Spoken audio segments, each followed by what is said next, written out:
O Senhor esteja convosco. Ele está no meio de nós. Proclamação do Evangelho de Jesus Cristo segundo Mateus. Glória a vós, Senhor.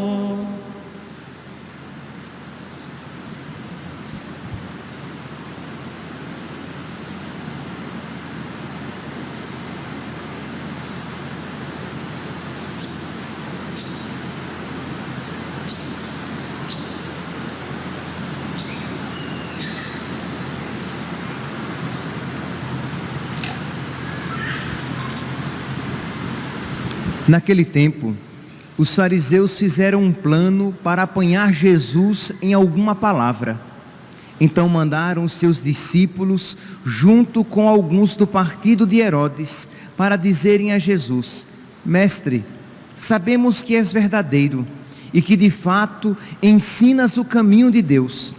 Não te deixas influenciar pela opinião dos outros, pois não julgas um homem pelas aparências. Dize-nos, pois, o que pensas. É lícito ou não pagar o imposto a César? Jesus percebeu a maldade deles e disse: Hipócritas, por que me preparais uma armadilha? Mostrai-me a moeda do imposto. Trouxeram-lhe então a moeda. E Jesus disse: De quem é a figura e a inscrição desta moeda? Eles responderam: De César. Jesus então lhes disse: Dai, pois, a César o que é de César, e a Deus o que é de Deus. Palavra da salvação. Glória a vós, Senhor. Aleluia, aleluia. A minha alma abrirei. Aleluia, aleluia.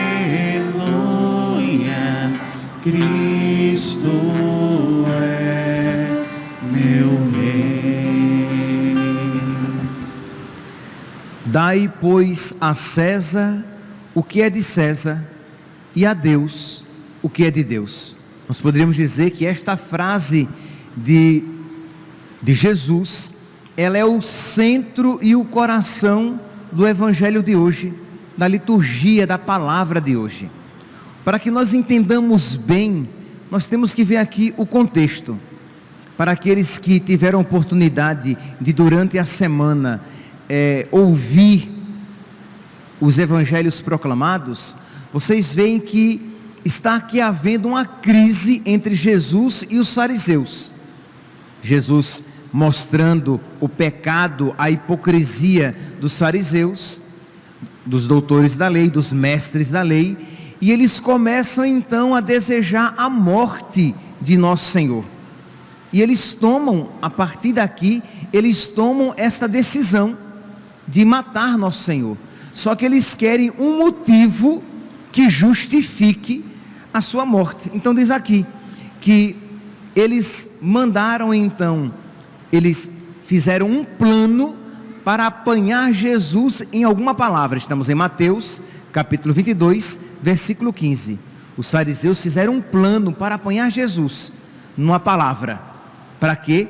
Para que eles condenassem Jesus aos romanos e os romanos fizessem o serviço que eles queriam. Então, muito bem. Diz que eles mandaram alguns discípulos e os discípulos chegaram incensando Jesus, elogiando Jesus. Mestre, sabemos que és verdadeiro e que de fato ensinas o caminho de Deus.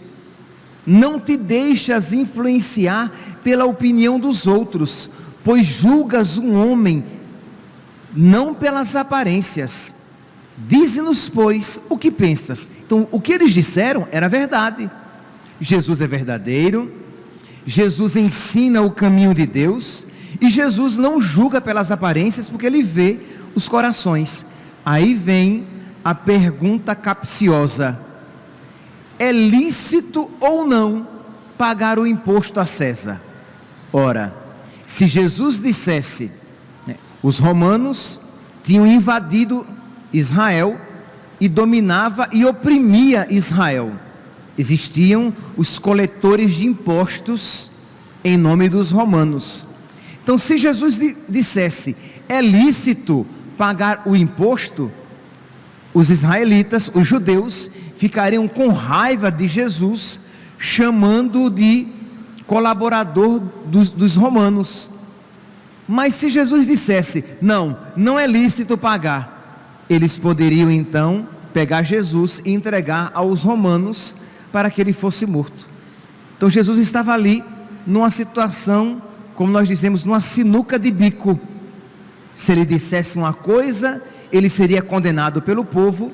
Se ele dissesse outra, ele seria condenado pelos judeus. E aí, então Jesus diz, mostra-me aqui então a moeda que vocês usam. De quem é a imagem que está nela? Eles dizem, é de César. Pois bem, deem a César o que é de César e a Deus o que é de Deus. Meus irmãos, com essa frase, Jesus não apenas ele saiu daquela situação complicada que os fariseus o tinham colocado, mas Jesus nos ensina um princípio que determinará todo cristão, que modificará até mesmo a mentalidade, ou melhor, que mudará até mesmo a força do Império Romano com relação aos cristãos. Porque qual era a mentalidade de então? A mentalidade na época do Império Romano era que aquilo que o imperador dissesse era verdade, mesmo que contradissesse a Deus e aos mandamentos das religiões de então, porque a voz do imperador, o desejo do imperador era a verdade. Quando Jesus diz, olha, vocês vão dar a César o que é de César, e o que é de César?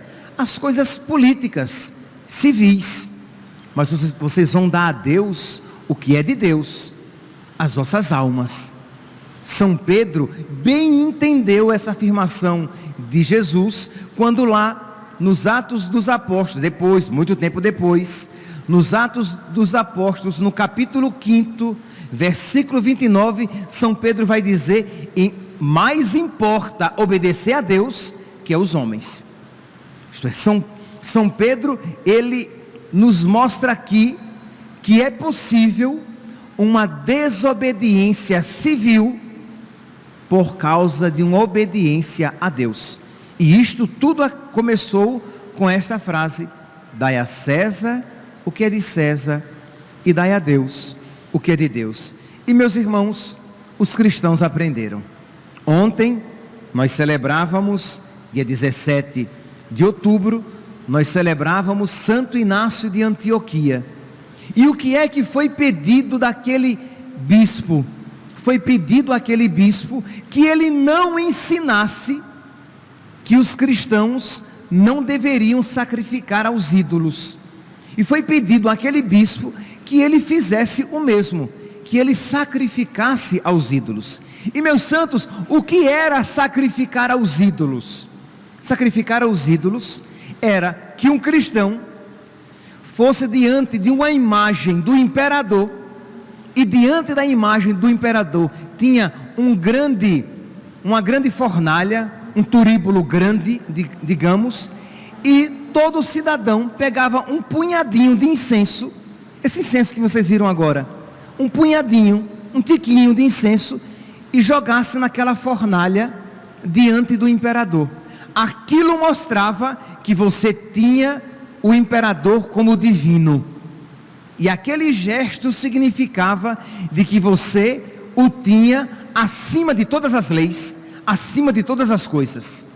Os cristãos diziam, não, isso nós não podemos fazer, porque acima de todos nós está Deus, importa obedecer a Deus mais do que os homens. Se eu tiver que, por obediência a Deus, desobedecer os homens, eu farei. E o interessante aqui é que o cristão, ele não é um anarquista alguém contra as leis. Não, o cristão é o melhor cidadão que existe, desde que as leis não sejam contrárias às leis de Deus. Então, os cristãos rezavam pelo imperador. São Pedro, na sua carta, nos ensina a rezar pelas autoridades civis. Os cristãos obedecem os seus senhores, e os cristãos devem ser os melhores funcionários, desde que não lhes seja pedido fazer aquilo que é contrário aos mandamentos de Deus, porque importa obedecer a Deus, primeiramente, que os homens. Então Santo Inácio de Antioquia não poderia cometer alguns poderiam dizer, simples gesto de idolatria, porque imagina o que é pegar um tiquinho de incenso e jogar na fornalha. Você poderia até dizer, eu faço isso com a mão, mas no meu coração é Jesus que é o meu Deus. O cristão dizia, não, isso é hipocrisia, isso é mentira. Você faz uma coisa, mas o que na verdade é outra. Não, que o seu sim seja sim, e que o seu não seja não. O que passar disso vem do maligno. O cristão tem que ser verdadeiro. Então por isso, muitos cristãos, vou aqui citar apenas alguns, citei Inácio de Antioquia, que porque não fez isso, então vai ser comido pelas feras. E Santo Inácio preferiu, e assim foi, devorado pelas feras, mas não renegar o seu Senhor. Assim aconteceu com São Policarpo, discípulo de São João. São Policarpo de Esmirna era discípulo de São João Evangelista. E São Policarpo, velho, um bispo velho, porque não quis sacrificar aos ídolos, foi queimado vivo. Assim fez São Justino, Marte. Justino era um filósofo. Ele era, nós poderíamos dizer também, um catequista. Ele ensinava a fé. Ele não era padre, ele era leigo.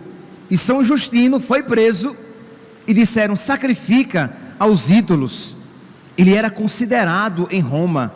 Disse, rapaz, sacrifica aos ídolos. E ele disse, nunca, jamais eu poderei desobedecer a Deus para agradar os homens, nem que para isso eu tenho que perder a minha vida. E São Justino é decapitado. Então percebe que isso, o quanto os cristãos estavam firmes em obedecer a Deus. Daremos a César o que é de César, faremos o bem, seremos ordeiros, seremos bons cidadãos, mas não desobedeceremos às leis de Deus em nada. Pois bem, você pode dizer, mas padre, ok, mas isso era antigamente, né? Mas meus santos, agora se aplica a nós. Levanta as orelhas. Agora isso é conosco. Isso está mais atual do que nunca. Por quê? Porque ultimamente, de umas décadas para cá, o Estado começou a querer fazer aquilo que é próprio de Deus. O Estado começou a querer educar as nossas consciências. O Estado, ele se limita às leis civis.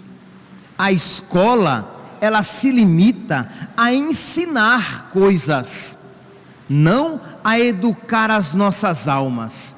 As nossas almas educam os nossos pais e a igreja.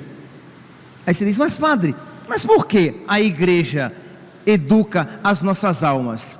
Porque ninguém é obrigado a entrar na igreja, mas nós todos nascemos já no Estado. Então no Estado tem que ter essa liberdade de eu fazer algo, de eu me limitar às leis do Estado, mas a minha consciência, o meu coração estão livres, e eu posso entregá-los a quem bem eu quiser. A educação, a formação, os valores mais profundos eu recebo dos meus pais e da igreja, porque me torno católico porque quero. Vocês vão dizer, mas padre, daqui a pouco nós teremos batismo de crianças. Sim, elas serão batizadas na fé dos pais, mas quando estiverem grandinhas, elas vão afirmar, confirmar, ratificar isso que vai acontecer hoje. Isto é, se elas querem ou não continuar sendo católicas. Ninguém é obrigado a se submeter a Cristo. A Ele nos submetemos livremente.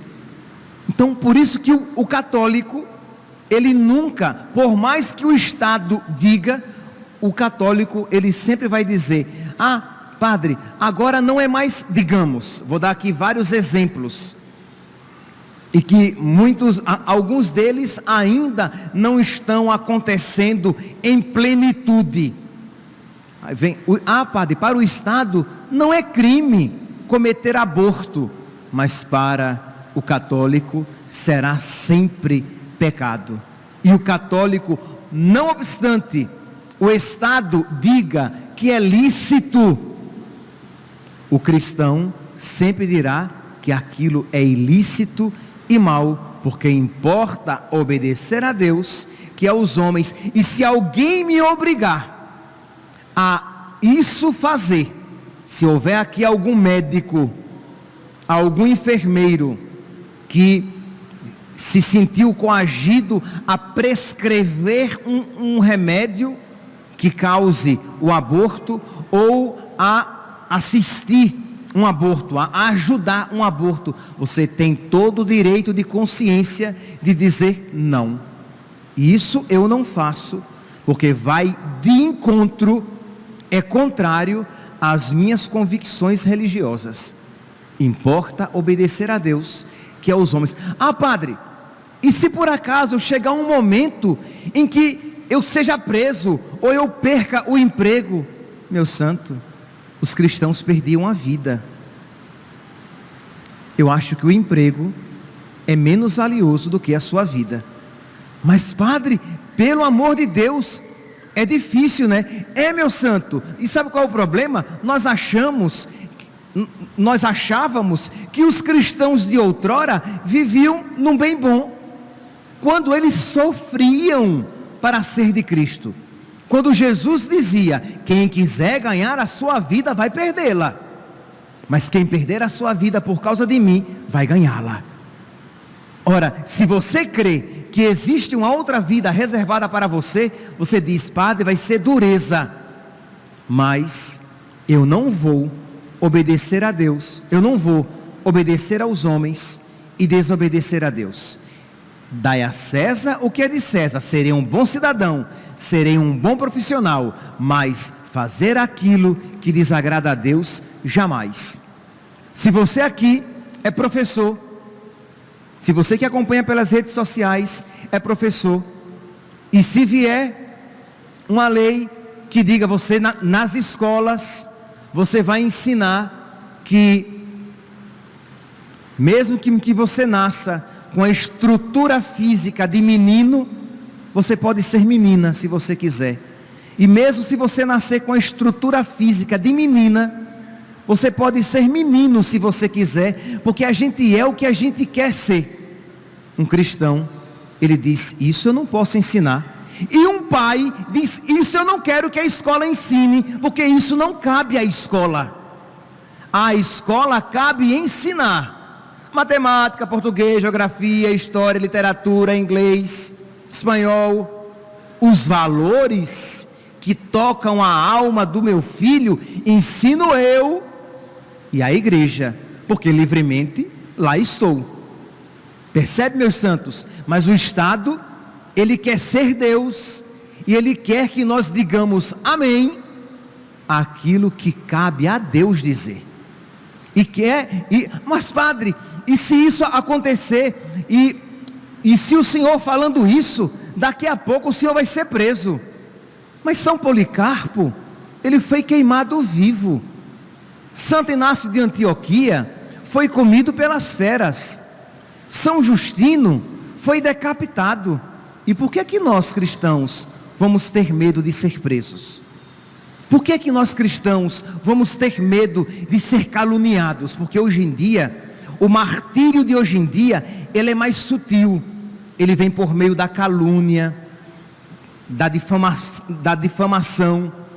Ele vem por meio de algumas perdas financeiras. Vá a uma empresa e se coloque claramente o que? Não, nós não somos a favor de ideologia de gênero. É isso a respeito do qual eu estou falando, de que segundo o qual cada um, né, você vê uma pessoa que tem todo o estereótipo, que parece homem e quer ser tratado como mulher. Ora, se assim ele quer, você vai respeitar. Você está discordando, mas vai respeitar a escolha dele. Não estou dizendo que você não vai respeitar. Ele quer ser assim, diante de Deus ele vai responder. Mas você não pode dizer ao seu filho que isso é correto. Entende? Respeitar a pessoa. Ora, há 2000 anos a igreja respeita os diferentes, embora diga isso é pecado. A igreja nunca apedrejou, o evangelho nunca promoveu o apedrejamento às prostitutas. Muito pelo contrário, Jesus as defendeu. Mas Jesus disse: não voltes a pecar. O que você está fazendo é errado. Jesus nunca mandou matar os ladrões, mas disse ao ladrão Zaqueu, acolheu a conversão de Zaqueu, de Mateus, que era publicano. Então, meus santos, esta autoridade de formar as nossas consciências é dada aos pais e à igreja, porque de Deus receberam, mas não cabe ao Estado. Dai a César o que é de César e a Deus o que é de Deus. Mas vocês percebem que nós estamos entrando num contexto em que novamente o Estado, o grande imperador, quer ser obedecido em detrimento até do próprio Deus. Hoje, meus santos, então, nós queremos rezar e pedir a nosso Senhor que nos conceda a fé. Nós temos aqui várias crianças que serão batizadas daqui a pouco, e eu digo a vocês, pais, eduquem os seus filhos na lei de Deus. Não tenham medo de nadar contra a maré. Não tenham medo de nadar contra a corrente. O mundo vai por um lado, mas o cristão, ele precisa dizer: eu quero obedecer a Deus. Ah, mas vão falar mal de mim. Ah, mas vão dizer que isso é retrógrado, é preconceito. Não, não é preconceito, que nós iremos tratar bem as pessoas. Embora nós iremos dizer: isso é contra a lei de Deus. Isso está levando você à perdição. Isso vai levar você à perda da sua alma. E isso, peço que os pais aqui presentes sejam ciosos com os seus filhos. Conversem com os seus filhos, porque as redes sociais isso estão ensinando. Muitas escolas públicas até, isso estão ensinando. Muitas escolas católicas, a verdade, não estão ensinando. Isto é, não ensinam isso, mas não dão o antídoto contrário. Não ensinam o contrário, não alertam as nossas consciências. Não nos ensinam que o meu corpo não é meu de uma maneira absoluta. Eu não posso fazer com ele o que eu bem entender. Meu corpo, minhas regras. Não é isso. O meu corpo eu recebi de Deus, e eu preciso dar contas disso a Deus. E quem foi que disse isso? Isso diz a palavra de Deus. Ah, mas o Estado diz que eu posso ser o que eu quiser, e eu posso fazer com o meu corpo o que eu quiser, e se eu tiver uma vida dentro de mim, eu posso fazer com ela o que eu quiser. Mas Deus nos ensina que isso não é verdade. Percebe aqui, meus santos, nós estamos nos encaminhando para uma situação drástica, e o cristão na era moderna, ou será um cristão, um católico de verdade, ou ele não será nada. Repito, vocês que acompanham pelas redes sociais, e vocês que estão aqui presentes na igreja, ou nós seremos católicos 100%, ou não seremos nada, porque quando nós abrirmos uma exceção para o mundo, esta doença, este verme, vai entrar e contaminar toda a nossa alma, toda a nossa fé e toda a nossa espiritualidade. Ou estamos com Jesus, ou não estamos com Jesus. Que o seu sim seja sim, que o seu não seja não. Quem comigo não recolhe, espalha. Peçamos, meus santos, peçamos por nós, peçamos pelos nossos filhos, peçamos pelos nossos padres, para que tenham coragem e clareza para explicar essas coisas. Peçamos o dom do martírio. Nós pedimos tantos dons, né? O dom do martírio. O que é o dom do martírio? É pedir a Deus a graça de por ele sofrer. O mártir é apenas a expressão máxima deste dom de por ele sofrer. Um cristão que pede isso, ele está aprendendo a ser cristão de fato. Senhor, concede-me o dom do martírio, concede-me a graça de aprender a sofrer por Ti e pelos Teus mandamentos, porque esse, meus santos, é o chamado para todos nós. Quem quiser me seguir, renuncie a si mesmo, tome sua cruz e me siga, porque quem quiser salvar a sua vida, se dar bem neste mundo, vai perder a sua vida, mas quem estiver disposto a, por amor a mim, se dar mal nesta vida, quem estiver disposto a perder a sua vida, vai ganhá-la e vai ganhá-la para a eternidade. Que Nossa Senhora, Rainha dos Mártires, interceda por todos nós. Louvado seja nosso Senhor Jesus Cristo, para sempre seja louvado. De pé, meus irmãos, proclamemos